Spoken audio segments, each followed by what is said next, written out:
আমাদের ইন্ডিয়াতে এমন একটা রেলওয়ে স্টেশন আছে যেখানে বিগত ৪২ বছর ধরে একটাও ট্রেন দাঁড়ায়নি। ট্রেন যখনই ওই স্টেশন থেকে পাস করে তখনই ট্রেনের স্পিড বেড়ে যায়, আর ওই স্টেশনে আসার আগে থেকেই লোক দরজা জানলা বন্ধ করে নেয় ট্রেনের।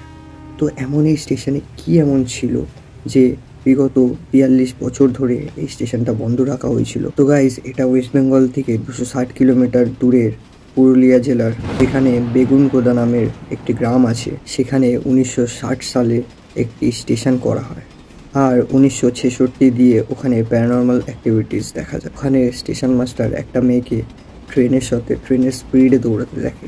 তারপর আস্তে আস্তে স্টেশন মাস্টার প্রায় দিনই মেয়েটাকে দেখতে পায়।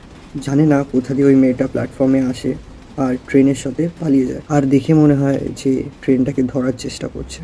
তারপর স্টেশন মাস্টার তার ট্রেন স্টেশন ছেড়ে তার গ্রামে চলে যায়। কোনো কারণ ছাড়াই স্টেশন মাস্টারের মৃত্যু হয়ে যায়।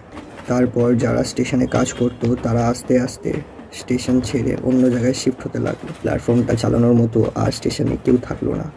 সো তারপর থেকে ২০০৯ সাল অবধি ওই স্টেশনটা বন্ধ করে দেওয়া হলো, আর এখন অবধি ওই স্টেশনটাকে ইন্ডিয়ার মোস্ট হন্টেড রেলওয়ে স্টেশন বলা হয়।